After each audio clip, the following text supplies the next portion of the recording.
Hola, ¿qué tal? Bienvenidos a Perspectivas. La verdad es que no sé si es el 7 o es el 8, puesto que la ingeniera Julieta todavía está definiendo algunos criterios en el podcast, en la dinámica que realicé con ella. Entonces este puede ser el 7 o puede ser el 8.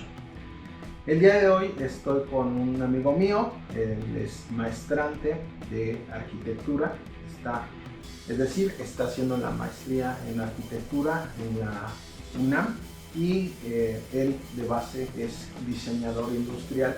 Tuve la oportunidad de compartir con él una experiencia previa a nuestra incorporación nuevamente al ciclo escolar, en la cual ofrecimos un curso, el cual se llamó el proceso de diseño con inteligencia artificial, en la cual exploramos diferentes herramientas digitales con las cuales pues llevamos un proceso en el que se integró tanto la carrera de diseño industrial como la carrera de arquitectura, que comparten muchas cosas de las cuales vamos a hablar el día de hoy. Isaac, ¿cómo estás? Hola, ¿qué tal? Oscar, ¿cómo estás? Qué gusto Bienvenido por acá. Pues es un gusto que estés el día de hoy aquí, que hayas tenido la oportunidad de regalarme unos minutos, puesto que yo sé que tanto tu agenda como la mía están completamente siempre corriendo ocupadas. Entonces, terminando esta dinámica, ambos tenemos que huir, tenemos cosas que hacer, pero bueno, qué bueno que se dio este momento. Me gustaría que nos platicaras un poquito acerca de tu trayectoria, puesto que compartimos algunas ideas y experiencias en el posgrado. Sin embargo, pues de alguna forma no termino por comprender cuál ha sido tu trayectoria profesional. Perfecto, pues mira, pues yo inicié mi carrera aproximadamente en el 2016-2017, empecé con diseño industrial y no fue hasta más o menos el 20, cuando inicia pandemia, cuando tuve la oportunidad de participar en una célula de innovación. Esta célula de innovación era multidisciplinaria, había un ingeniero químico, un ingeniero textil, dos ingenieros textiles y un ingeniero ambiental, el cual teníamos, y por supuesto yo como diseñador industrial, teníamos como el objetivo en esta célula de innovación encontrar una fibra que fuera de relleno para encontrar un supuesto o un suplemento a la fibra ya estudiada del PET. Haciendo un poco de contexto, el PET, hay una empresa en Guadalajara que trabaja justamente el PET, que lo recicla, lo hace fibra, un filamento muy delgadito, y lo hace un poco confortable, muy suave al tacto, y estas se usan para rellenos de colchas, rellenos de cobijas, rellenos de almohadas, etcétera, ¿no? Entonces buscábamos justamente este tipo de materiales, ¿no? Yo, al conocer, pues en la carrera conocí diferentes polímeros, solamente quise obtener que a partir de un reciclado, de un polímero reciclado, pudiéramos trabajarlo con alguna fibra natural, que es lo que estaban proponiendo algunos ingenieros. Entonces, ¿qué encontraron estos ingenieros? Que desafortunadamente, pues las fibras naturales tienen bastante deficiencias, ¿no? O son muy rígidas, o se echan a perder muy rápido, tienen muy poca resistencia a la humedad, ¿no? Pero si las mezclamos con algún otro polímero, alguna resina en específico, resina sintética, pues ya tenemos como este alargamiento de ciclo de vida, ¿no? Que es lo que siempre se ha buscado en casi todos los productos. Bueno, eso pasó en el 2020, a partir de finales del 2020 entregamos un proyecto a esta empresa de Guadalajara, se queda pendiente solamente para su desarrollo y aplicación, y pues bueno, ahí me quedé justamente con esta idea de los polímeros y las fibras. Posterior, tuve la oportunidad de justamente trabajar en un proyecto PAPIME de la UNAM, donde buscábamos cómo implementar herramientas de sustentabilidad a diseño industrial. Ahí fui becario, fue muy poco el tiempo, fue aproximadamente 6 meses, pero me estuve metiendo muchísimo tanta sustentabilidad que más o menos entendía todo este contexto, ¿no? La sociedad, el medio ambiente y la economía o las tecnologías aplicadas, ¿no? Llega el momento donde hay que titularse. Yo propongo, como parte de seminario, propongo un material que estuviera constatado de un polímero reciclado y unas fibras naturales, ¿no? Aquí el abanico era enorme, ¿no? Estaba el polipropileno, que es el que encontramos en las tapas, por ejemplo, de las botellas de refresco. Estaba el PET, que es las botellas de plástico como tal. Estaba el unicel y estaba el HDPE, que es la botella de cloro. Las cuales se pueden mezclar con fibra de hoja de piña, que es un desperdicio también de algunas empresas. Estaba la fibra de agave, que tenemos en Guadalajara toneladas que nos aprovechan. Y tenemos el coco. El coco también es un material que nos los comemos, nos untamos y pues etcétera, ¿no? Entonces también es un material que muchas veces se desecha y no se puede aprovechar. Entonces, de ahí partimos solamente con puro dato técnico, ¿no? Puro conocimiento técnico que ya existía, cómo se podía reciclar el polímero. El polímero se recicla a través de, no sé, por temperatura y por químicamente. Entonces, lo que más convenía era el polipropileno y el unicel. Entonces, la tesis de licenciatura se acabó hasta ahí, hasta encontrar un prototipo de un material que pudiera acercarse o pudiera ser tangible. Hasta ahí. Eso fue en el 2021. Obtengo el título y bueno, hasta ahí se quedó ahí la espinita de investigación. Para esto estuve trabajando como trainee de diseño de mobiliario. Posteriormente ya fui ascendido a diseñador industrial ya como tal, a mobiliario. Y luego ahí di un brinco, pandemia, a donde generábamos escenarios virtuales. Literalmente hacía scouting. Scouting es reconocer todo el ambiente arquitectónico y replicarlo digitalmente. Entonces ahí más o menos fue cuando empecé a conocer como la arquitectura, me empezó a llamar la atención. Y pues bueno, posterior entró a otra empresa. Esta empresa entró igualmente como diseñador, donde esta empresa estaba enfocada a la publicidad. Posterior quiso dar el giro post pandemia a mobiliario y bueno, ahí al dar este giro me toca a mí como llevar todo este nuevo giro y ser como diseñador en jefe de todas las herramientas, de todo el equipo, de todos los trabajadores. Y bueno, fue un caos total porque pues, al no tener tanta experiencia, eran compañeros míos de licenciatura que de repente es como, Isaac, ¿qué hacemos? ¿No? Entonces fue un caos, ¿no? Posterior, pues ya entró a la maestría con esta premisa que tenía sobre la licenciatura, estas fibras que ya había estudiado, estos materiales.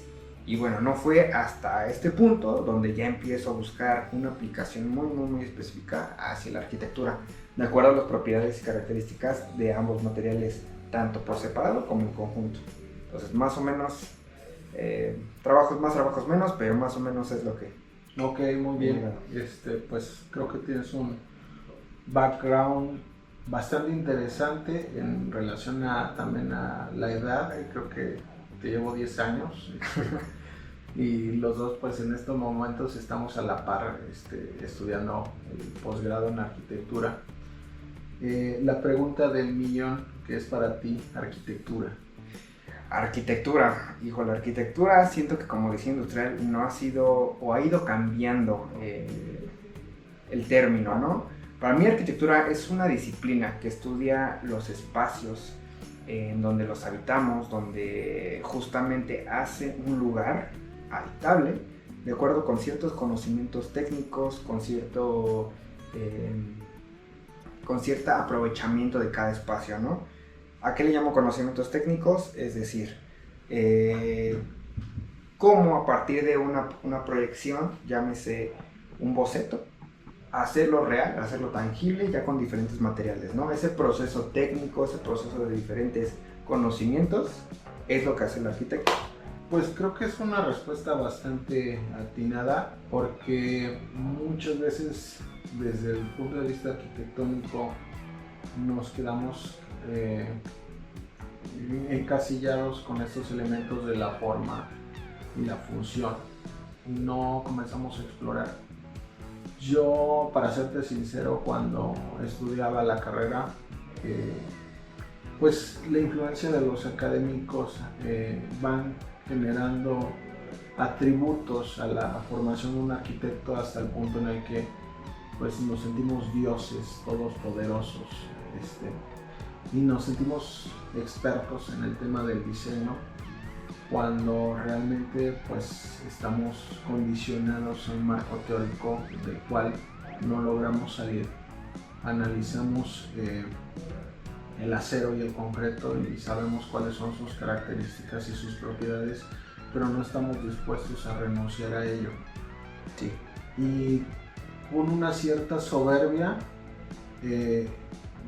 yo, formado e influenciado por mis docentes, creía que nosotros éramos capaces de entender y de resolver cualquier tema de diseño, fuera arquitectónico o no lo fuera. Pero cuando salgo allá afuera y cuando conozco a diseñadores industriales, incluyéndote a ti, me doy cuenta de que pues estamos tan ensimismados en un marco teórico arquitectónico que parte de la escuela alemana de la Bauhaus, del movimiento moderno en el cual pues se da el salto de la arquitectura antigua que estaba compuesta por elementos pétreos. La estructura era a base de piedra, se comportaba con presión. Llega el movimiento moderno, implementa el acero en la arquitectura y todos esos elementos decorativos se quitan porque se vuelve hacia algo más funcional. Pero nos quedamos atorados en esa parte. Yo cuando empiezo a ver los aportes que tiene el diseño industrial en la arquitectura, me doy cuenta que nosotros, si no existiera el concreto, si no existiera el acero, no seríamos capaces de construir espacios, y un diseñador industrial sí, porque el diseñador entiende, experimenta y explora las propiedades de cada material con el que trabaja. Más aún mete las manos y opera con ese material, ¿no? Sí, es correcto. O sea, ahí diseño industrial creo que sí tiene ese como punto, ¿no? O sea, investiga todos los materiales e intenta clasificarlos, que a veces eso es un peligro, ¿no? Porque clasificar materiales de acuerdo a plásticos, concretos, pétreos, maderas, a veces es un poco difícil porque te cierras. Hay materiales compuestos que no se exploran y que igual al ser compuestos comparten características muy únicas de cada material. Entonces es cuando empieza a ver, es lo mismo que le pasa a arquitectura, le pasa a diseño industrial. Se engloban con los materiales existentes o con los procesos industriales existentes y de ahí ya no salen. Y igual le pasa lo mismo, O sea, diseñadores industriales se quedan con este lado que les cae el peso de lo artístico y en lugar de hacer productos funcionales, comienzan a hacer obras de arte que no son nada funcionales, pero que son muy estéticas. Entonces se pierde ahí la función forma, ¿no? Que es lo que nosotros conocemos en diseño industrial. Es que ese debate es el mismo en arquitectura, ¿no? Seguimos casados con la forma y la función, pero no miramos hacia la eficiencia, ¿no? Hacia qué tan eficiente es lo que estoy desarrollando, qué tanto estoy contaminando el medio ambiente. Exacto. Qué tanto, cuánto me va a costar, cómo lo voy a producir, cómo lo voy a trasladar, cómo después se va a devolver al medio ambiente o si se va a reutilizar.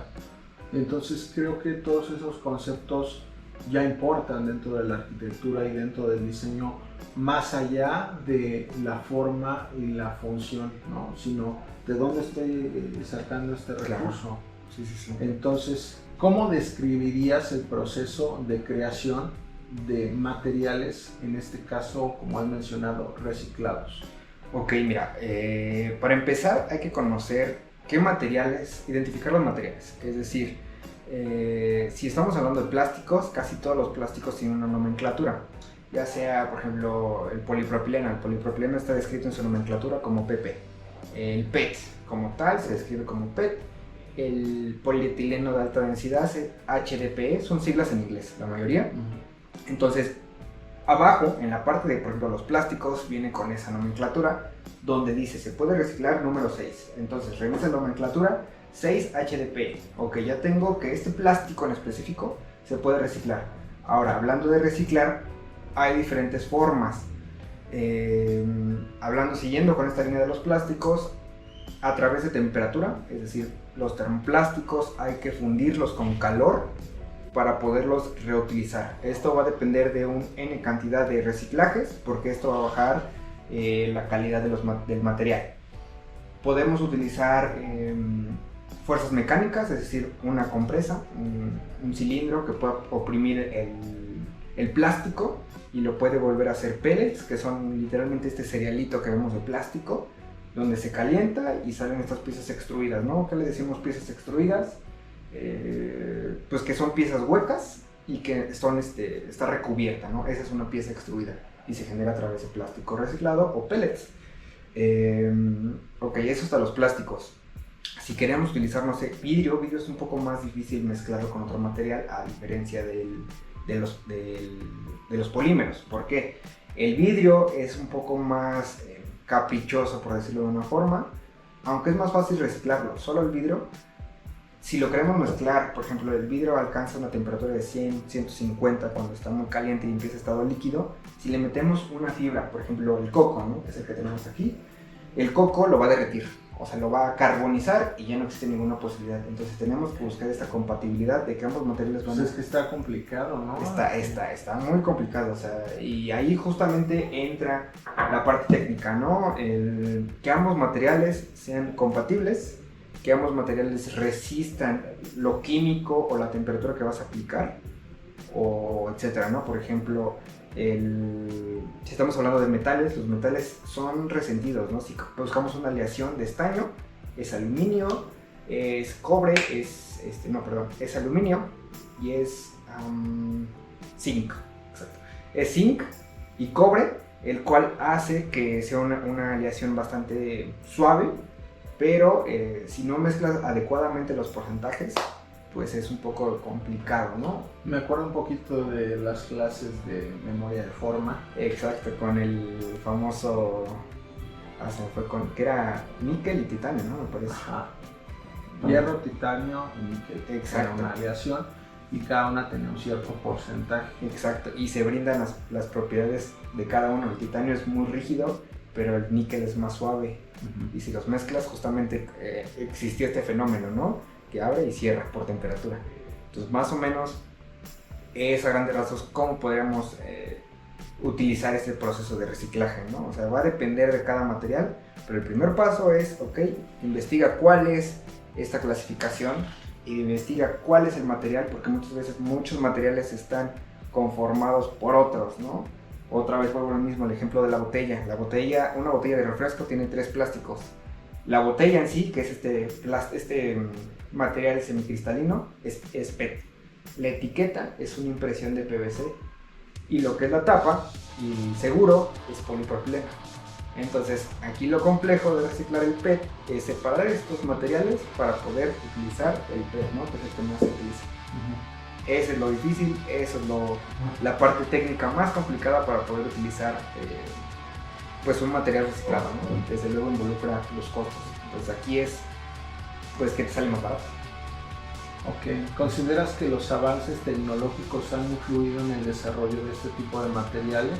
Sí lo considero porque, otra vez, volviendo a lo mismo, yo soy amigo, no enemigo de los plásticos. Pienso que todos los plásticos están diseñados para poderse reciclar. Desafortunadamente la parte técnica es un poco complicada, ¿no? Vuelvo otra vez, la botella de plástico. ¿Es fácil reciclarla? Sí, lo difícil es separarlo. Entonces, ¿qué pasa si, por ejemplo, nosotros cuando acabamos el refresquito, sacamos el polipropileno, la tapa, la separamos, quitamos el seguro, igual, quitamos la etiqueta de PVC, listo. Ahí le estamos ahorrando toda esta parte técnica de cómo poderlo separar. Recordando un poco, la botella de PET la reciclan a través de método de flotación. Los plásticos tienen diferentes densidades y cuando los meten en agua, ahí es cuando los pueden separar, pero conlleva mucha agua. Entonces la crisis hídrica ahorita está por lo que da y esto se puede ahorrar literalmente con un esfuerzo de cuánto te cuesta quitar la tapita.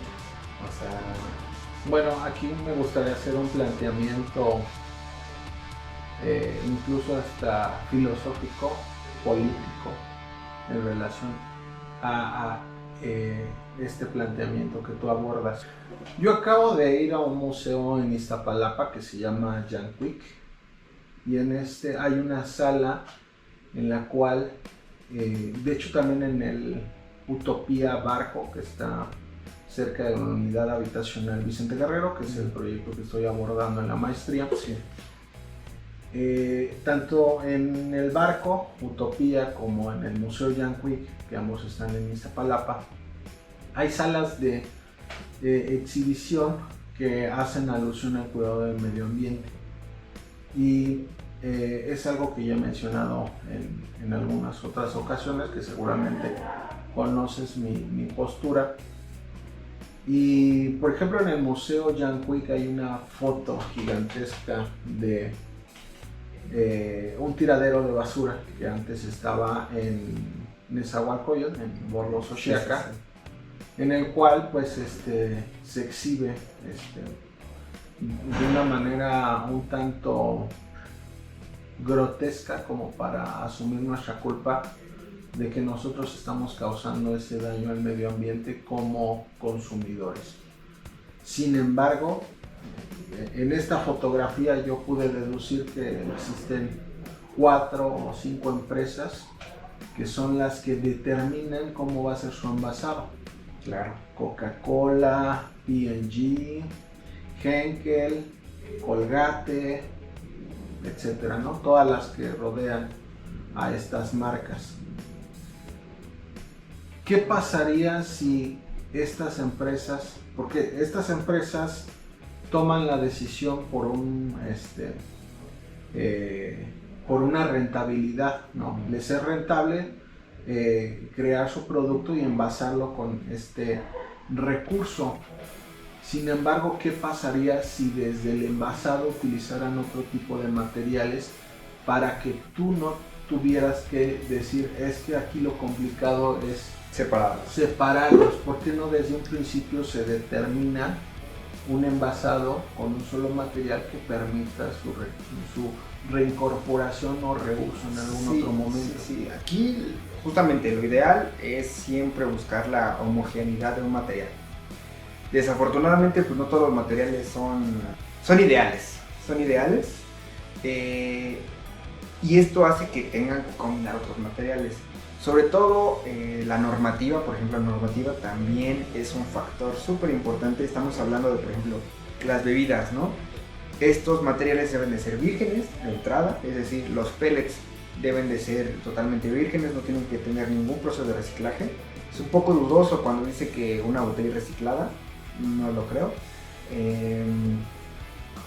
Y esto hace que las regulaciones sean un tanto complejas, ¿no? Es decir, el PVC es un material bastante suave y que si lo metemos, por ejemplo, como tapa, esta cosa, o sea, se va a desprender. Tenemos que meter un mecanismo muy específico para que la tapa selle totalmente, ¿no? Eso que implica más costo. Entonces, si la botella te cuesta 2 pesos, 15 pesos, con una de un material homogeneizado, ¿cuánto te va a costar? Te va a costar 20 pesos, porque ya tiene otro tipo de mecanismo, tiene un cierre de PVC a lo mejor, que va a cerrar y va a funcionar excelente ese PVC, pero ya no combina, ya los procesos industriales ya es un poco más complejo, ¿no? O sea, justamente lo idóneo es encontrar un material específico, ¿no?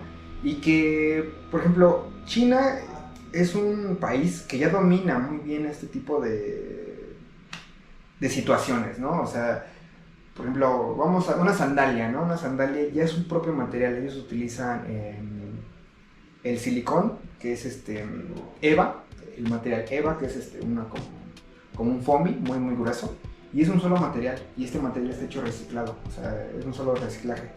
Todas las botellas de PET se van para allá, o sea, todas. Aquí, si se recicla el 30% de PET, el 25% se va para allá, y de ahí hacen un muñequito de PET, listo, ¿no? O sea, justamente intentan como utilizar con un material, o sea, esto que tenemos de que es muy caro, allá lo están diciendo, ok, pues vamos a hacer algo más económico, pero que sea un solo material reciclado.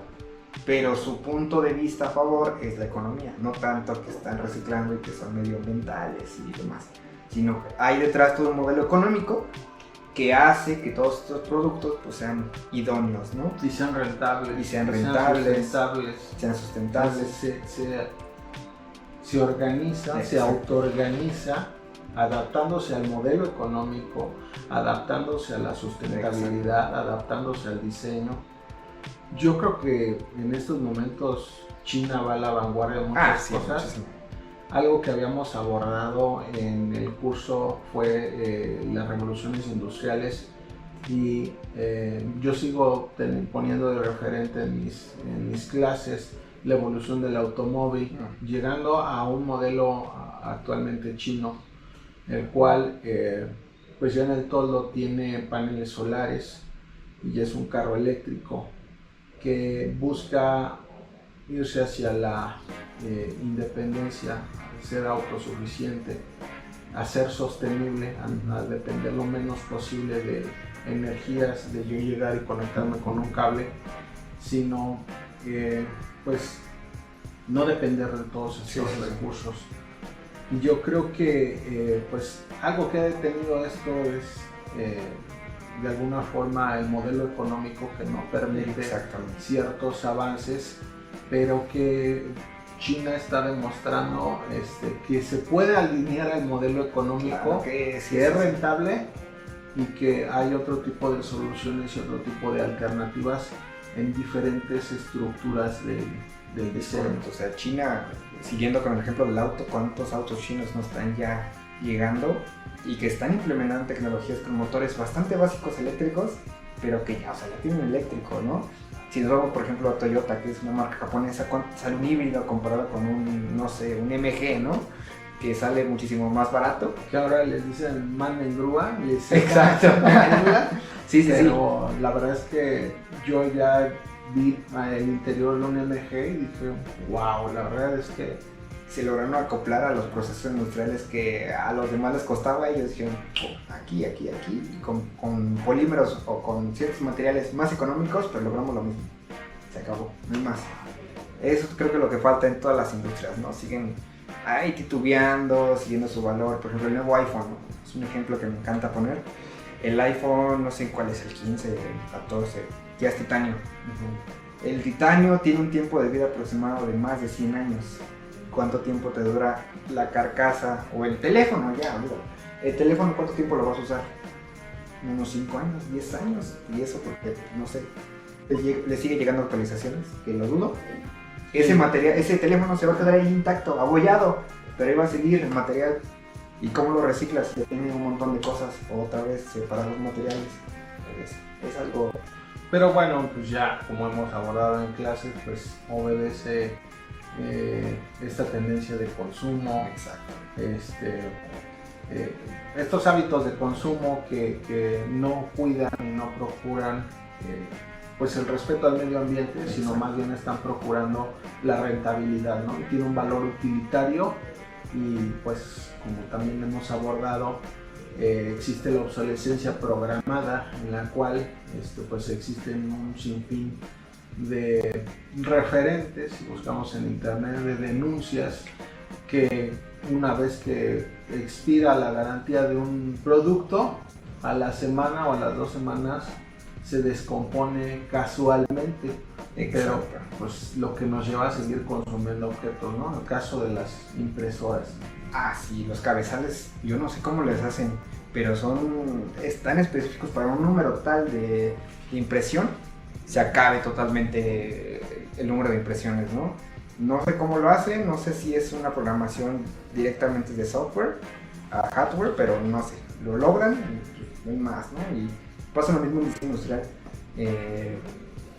Por ejemplo, una silla, ¿no? La que tenemos aquí, el tipo de unión, el tipo de ensamble, al momento de estar atornillado o emplacado o entrado presión, por ejemplo, esta pata de metal, está unas pestañitas muy delgaditas, que si en caso tú quieres darle un mantenimiento o lo que sea, esas pestañitas, si no lo sacas bien o lo sacas con mucha fuerza, esa pequeña pestañita ya se te arruinó la silla. O sea, tan solo con este pequeño filamentito que le metieron, no es que no solo implica, no es que les salga más caro meterle un poquito más de grosor a esa pestaña, sino que es como tú dices, la obsolescencia programada, y está con el fin de que cuando se te rompa y quieres cambiar el respaldo tengas un montón de cuidado, si no lo puedes quebrar y tienes que comprar toda la silla, ¿no? Es lo que pasa con todo, no solamente. Pues es lo que pasa también con los teléfonos, ¿no? Se te rompe el cristal y buscas el display y cuesta casi lo mismo que el teléfono. Sí. Entonces, pues esto indudablemente sigue obedeciendo el modelo. Bueno, siempre veo que cargas con tus materiales desde la primera clase. No los tenías completamente desarrollados hace un año, pero ya tenías tu material y en un principio, dada tu formación, pues te costaba un poquito de trabajo ver el potencial que tenía dentro de la arquitectura, y yo desde que lo vi dije, es que tiene un chorro de potencial, ¿no? Simplemente tienes que encontrar una aplicación adecuada.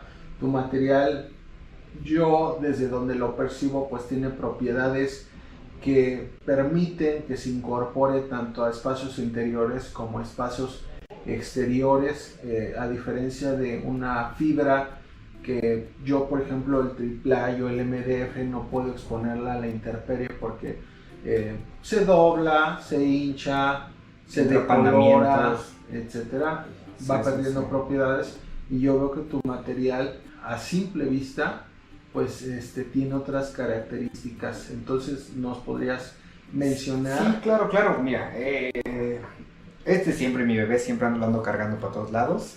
Lo que está compuesto generalmente de unicel, es decir, de poliestireno expandido. Ya lo obtuve de diferentes protecciones de electrodomésticos, llámese una pantalla, llámese una impresora. También contiene platos de estos desechables que vemos en los pasteles, que vemos en comidas. Hay que lavarlos, obviamente. Entonces, todo este plástico, este unicel, que lo conocemos mayormente, que ya no queremos, lo podemos diluir a través de, químicamente, por acetona. Este es un proceso muy conocido, el cual la acetona rompe molecularmente, es decir, tenemos una partícula de unicel sólida, y al agregarle acetona, esta partícula se rompe, sin abarcar tanto químicamente, se rompe y se vuelve acuoso.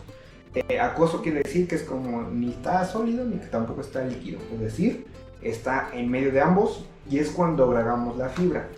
Esta fibra es fibra de coco, y al igual que el unicel, lo sacamos un desperdicio. El desperdicio es generalmente toda la piel del coco, es decir, está la parte dura. Está la carnecita, luego está la parte dura y luego está la piel. La piel justamente se separa después de un tiempo de estar en el sol, se separa y esta se tritura. Aproximadamente se tritura entre 3 y 6 milímetros, es decir, la tamizamos para que tenga esta textura. Si le metemos un poco más de un filamento más largo, la textura y la apariencia se alcanza a ver un poco más fea, ¿no? Lo voy a sacar. Esta textura es justamente la que se otorga, y a grandes rasgos se combinan los dos materiales para obtener características únicas de cada una, ¿no? Por ejemplo, los plásticos. ¿Qué pasa si el plástico le metemos agua? No, realmente no pasa nada, ¿no? Pero ¿qué pasa si le aplicamos calor? Es decir, se deforma. Pero la fibra de coco, al ser un filamento, al ser una fibra en específico, pues le da un cierto porcentaje de aguantar esta flexión al calor, es decir, al pandeamiento. Por ejemplo, la fibra de coco, ¿cuánto puede pesar? Aproximadamente estas piezas pesan menos de 5 gramos, realmente es nada, es una pieza bastante ligera, y que si intentamos comprimir, pues tiene, aunque no es bastante fuerte a nivel compresión ni a flexión, evidentemente con concreto, pues sí da estas ciertas propiedades únicas que tienen cada uno de los materiales para poderse ampliar en arquitectura, ¿no? Hasta el momento me gustaría aplicarlo en cubiertas horizontales, en pabellones, en fachadas. ¿Por qué? Porque este material, como los plásticos, es bastante moldeable. Nos da un cierto tiempo y cierta capacidad de poderlo moldear, a tal grado que tenemos, no sé,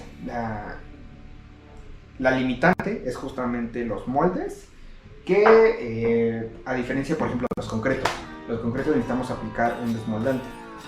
No. Podemos aplicar casi cualquier material, como casi, que no sea poroso, y nuestro molde va a copiar exactamente la textura, ¿no? Aquí fue diseñado con lámina galvanizada, literalmente fue moldeado a mano, artesanalmente, hasta tener este cubito.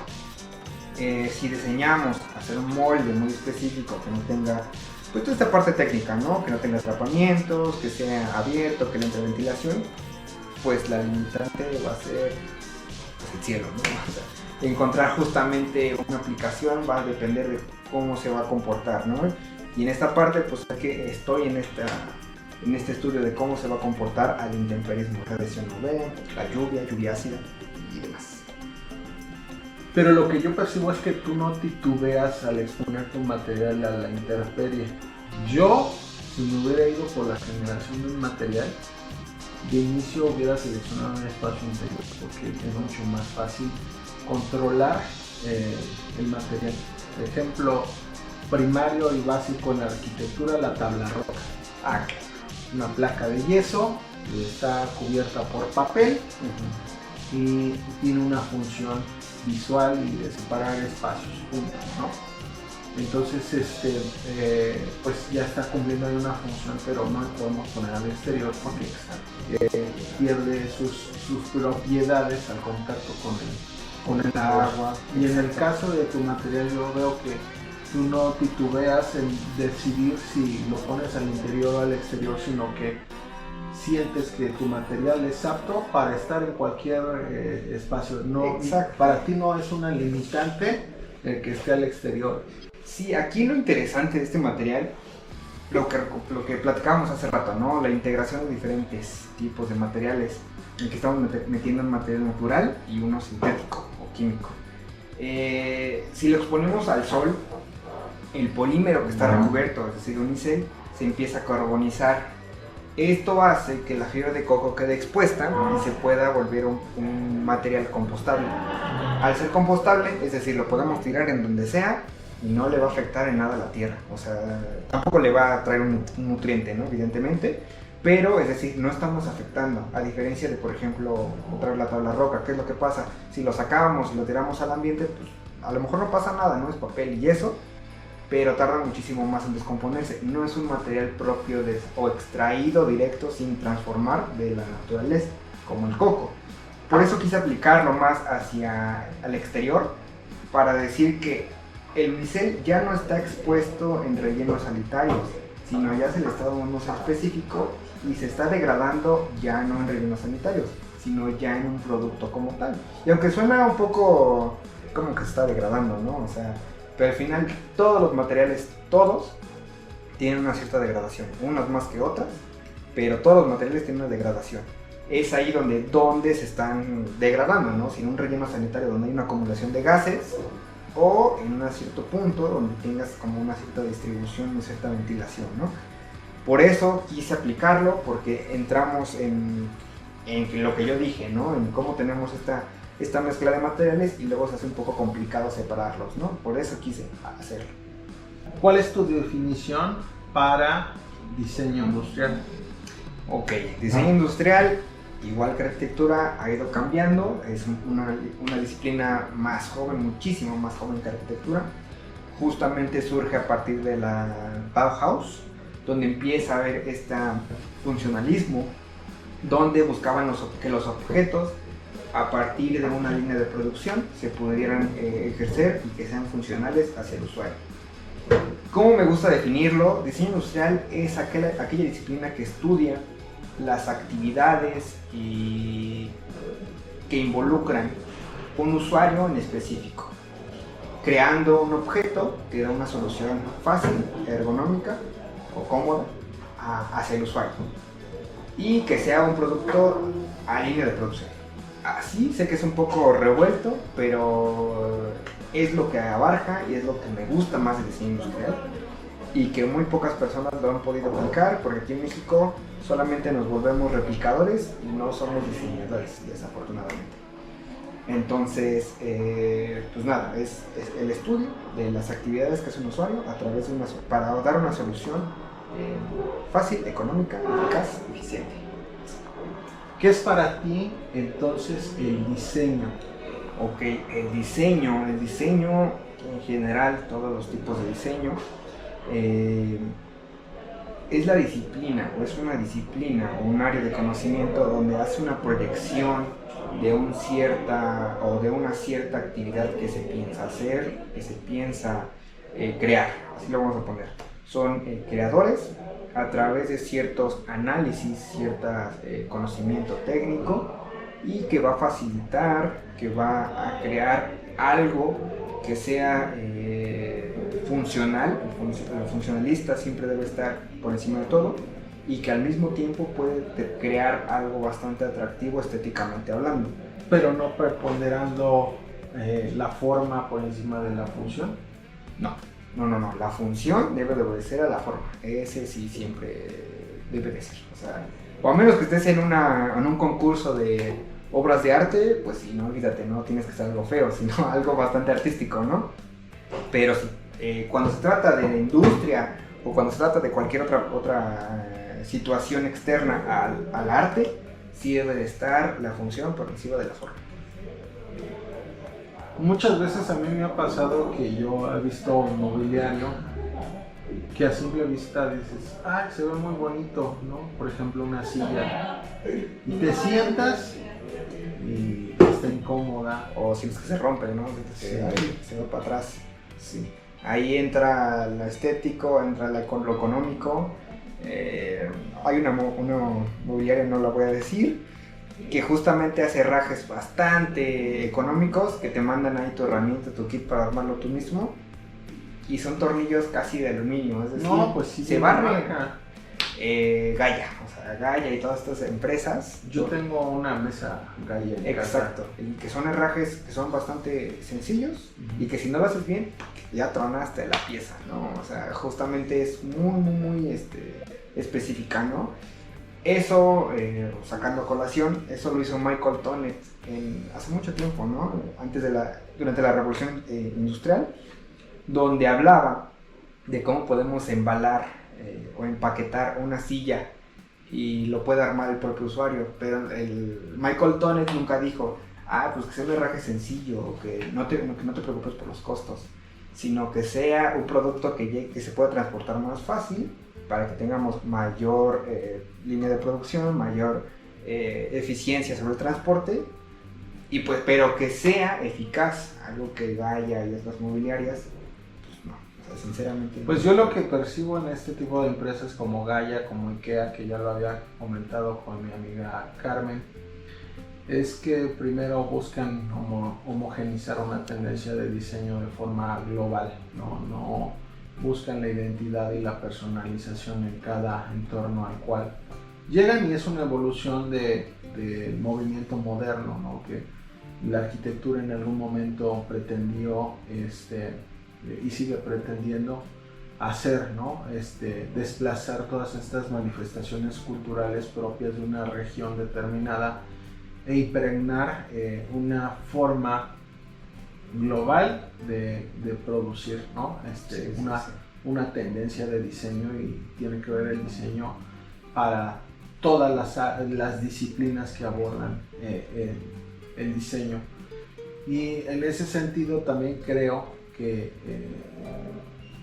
regresando al modelo económico, primero tiene el beneficio de que la empresa ya no se encarga de un proceso que antes le competía a esta empresa, que es el ensamblado, que el cual pues tiene que pagar para que una persona lo haga, y le delega esta responsabilidad al cliente, y esta responsabilidad también tiene que ver con esas fallas técnicas, que pues el cliente no sabe a final de cuentas cómo hacerlo, y a veces pues se lleva esta mala experiencia de que si vienen las piezas, si viene el desarmador, pero yo le meto el destornillador que tiene más fuerza y termino barriendo. Barre el tornillo, sí, pero también pues tiene una intención económica, ¿no? Claro. Que estos muebles sean desechables para que yo siga consumiendo.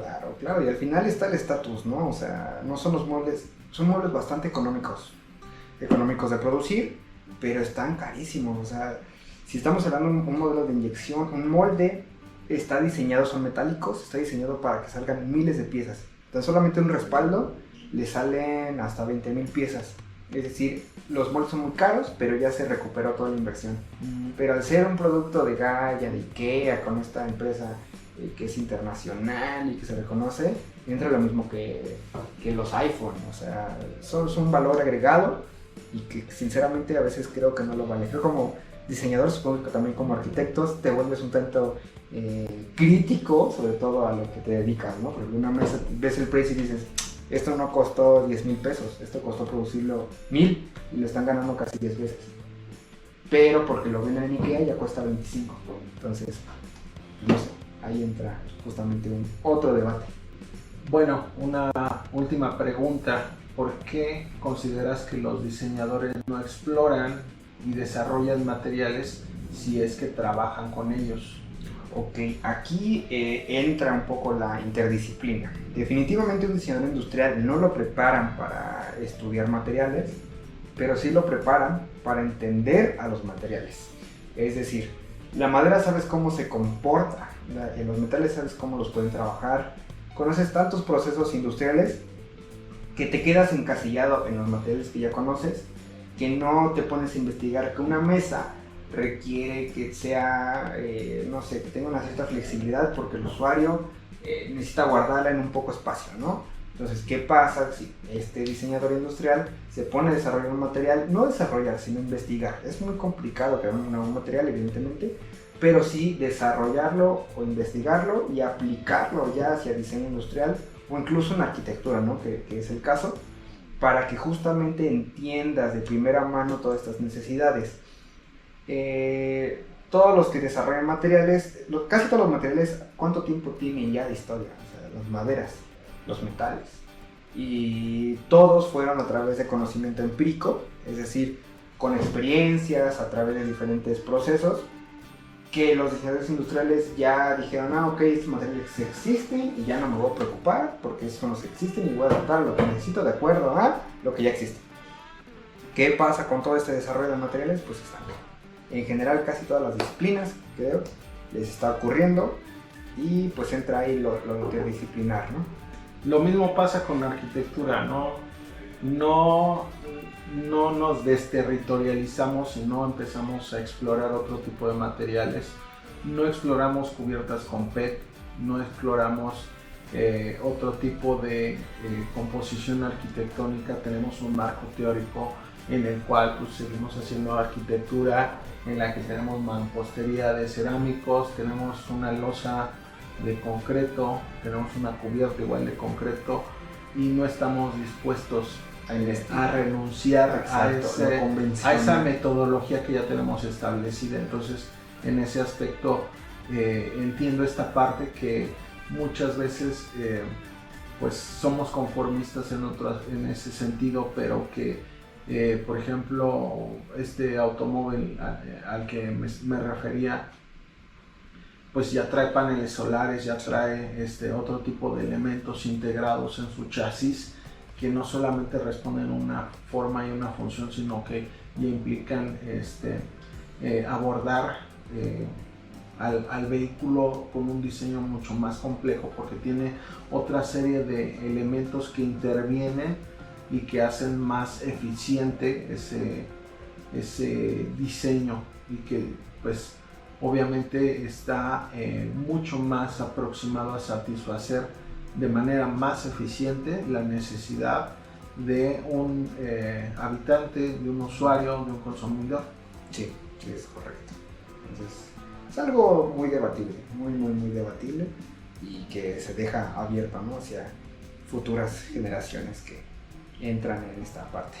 Ok, pues Isaac, la verdad es que me da mucho gusto tenerte aquí. Fue algo bastante fugaz. Me gustaría en algún momento profundizar en muchos temas de los que abordamos y en muchos otros. Espero en algún otro momento poder contar contigo. Yo sé que ahorita tú tienes ciertas actividades, yo también tengo las propias, y pues te agradezco a ti por la invitación, por el espacio, y pues seguimos ahí platicando, que se queda bastante interesante estas pláticas. Ok, muchas gracias. Gracias a ti, estamos viendo.